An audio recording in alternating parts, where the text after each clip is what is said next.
Sir రీసెంట్గా Tamil Nadu director డ్రగ్స్లో పట్టుబడ్డారు, drugs issue మీద. అసలు ఈ డ్రగ్స్ ఎక్కడి నుంచి వస్తున్నాయంటారు? డ్రగ్స్ ఎక్కడి నుంచి వస్తున్నాయంటే నన్ను అడిగితే ఎక్సెస్ మనీ లాండరింగ్, కరప్షన్ వల్ల డ్రగ్స్ వస్తున్నాయని చెప్పుకోవచ్చు. యాక్చువల్గా ఎప్పుడైతే ఇప్పుడు డ్రగ్ మనకు గాంజాయి అనేది బ్లాక్ మనీ నుంచి వస్తుంది, అంటే ఇప్పుడు మనీ, ఇప్పుడు మనకి ఏదైనా వస్తువును కొనాలి, ఆ పెన్ను కొనాలన్నా we're paying the VAT, value addition tax, or GST, so and so. But why can't we pay for the tax to the ganja and drugs? ఇవన్నీ కూడా అవి కొంటున్నారు, అమ్ముతున్నారు అంటే it's completely black money. When the police authorities, Reserve Bank of India, Enforcement Directorate, CBI, RBI not performing perfectly, ఇక్కడ perform చేస్తలేదు కాబట్టి black money అనే ఇష్యూ వస్తుంది. ఆ బ్లాక్ మనీ నుంచి డ్రగ్స్ మనం కొంటున్నాం. ఎప్పుడైతే నువ్వు బ్లాక్ మనీని మన సొసైటీలో రెగ్యులేట్ చేస్తే 100% డ్రగ్స్ ఫ్లో అనేది 100% తగ్గుతుంది. రీసెంట్గా గుజరాత్లో కేజీలు డ్రగ్స్ని పట్టుకున్నారు. డ్రగ్స్ ఎక్కడి నుంచి వస్తుంది అంటే మన సొంత రాష్ట్రం, సొంత దేశం నుంచి రావచ్చు. సొంత దేశం నుంచి రావాలి అంటే మన రెవెన్యూ అథారిటీస్ కానీ, కమర్షియల్ ట్యాక్స్ డిపార్ట్మెంట్స్ కానీ వాటిని రెగ్యులేట్ చేయాలి. ప్లస్ అదర్ కంట్రీస్ నుంచి either through land, air, water. Land నుంచి ఫర్ ఎగ్జాంపుల్స్ కొన్ని చెప్తున్నాను, నేపాల్ నుంచి ఇండియాకు గాంజా ఇంపోర్ట్ అవుతుంది. నేపాల్ బార్డర్ నుంచి. ఎందుకంటే ఇండో నేపాల్ బార్డర్ అనేది ఒక ఫ్రెండ్లీ బార్డర్. మన పాకిస్తాన్ దగ్గరికి వెళ్తే ఇండియా పాకిస్తాన్కి కంచెలు పెట్టి జవాన్లు 100 మీటర్లకు కూడా ఉంటారు కదా. నేపాల్ అట్లుండదు. నువ్వు నేపాల్ బార్డర్కి వెళ్ళి ఇక్కడ నేను నేపాల్లో ఉన్నాను, ఇక్కడ ఇండియాలో ఉన్నాను అని చెప్పుకోవచ్చు. అంటే అలాంటి బార్డర్, ఫ్రెండ్లీ బార్డర్ ఉంది Nepal and Bhutan India border. IIT Kharagpur వాళ్ళు జస్ట్ ఫర్ ట్రిప్ అని భూటాన్కి వెళ్ళొస్తారు ఒక 2 గంటల్లో. అంటే అట్లాంటి ఫ్రెండ్లీ బార్డర్.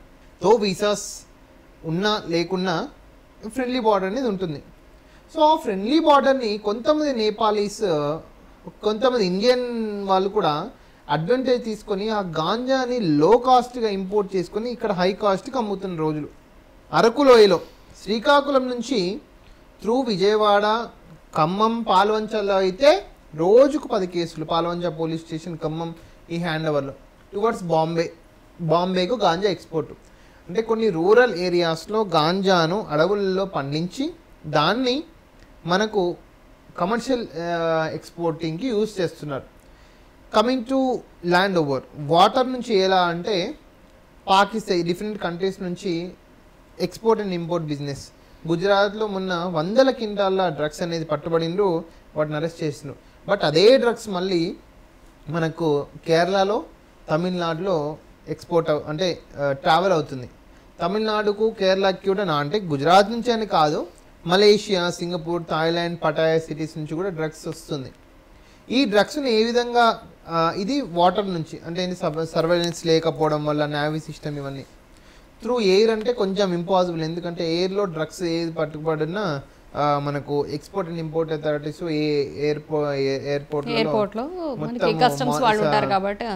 అంటే కస్టమ్స్ ఉన్నా కరడు కప్పిన తీవ్రవాదులు వాళ్ళు తీసుకొస్తున్నారు అనుకోండి. మన కొన్ని సూర్య మూవీస్ చూస్తుంటాం కదా, అట్లాంటివి కూడా స్కాన్ చేసి పట్టుబడుతున్నారు. ఈ 3 వేలలో వస్తాయి. యాక్చువల్గా ఏదర్ మన దగ్గర పండించడం కానీ, మన దగ్గర పండించాలి అంటే ఒక మెడిసిన్ పర్పస్ వాటికి మాత్రమే చూసుకోవాలి. ఏదర్ ఎక్స్పోర్ట్ ఇంపోర్ట్ అంటే వేరే దగ్గర నుంచి మనము ఈ ల్యాండ్ సెక్యూరిటీ, బార్డర్ సెక్యూరిటీ ఇష్యూస్ని మనం స్ట్రెంథన్ అప్ చేస్తామో మనకు ఫ్రీ ఫ్లో ఆఫ్ డ్రగ్స్ అనేది ఆర్ గాంజా అనేది 100% తగ్గుతుంది. ఓకే. బట్ ఇక్కడ అన్నిటికన్నా ముఖ్యంగా ఏంటంటే బ్లాక్ మనీని మనం రెగ్యులేట్ చేస్తే మనకు డ్రగ్స్ కానీ గాంజా కానీ మనకు రెగ్యులేట్ చేయొచ్చు.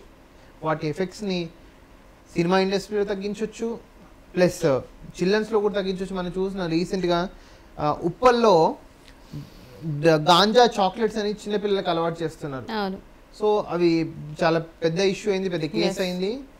సినిమా ఇండస్ట్రీలో కూడా అకున్ సబర్వాల్ ఉన్నప్పుడు చాలా ఇష్యూస్ అయినాయి. ఇప్పటికీ కూడా మన షణ్ముఖ్ కూడా డ్రగ్స్ వాడుతున్నట్టు కూడా కొన్ని మీడియాలో వచ్చిన కథనాల ప్రకారం మనం చూస్తూనే ఉన్నాం.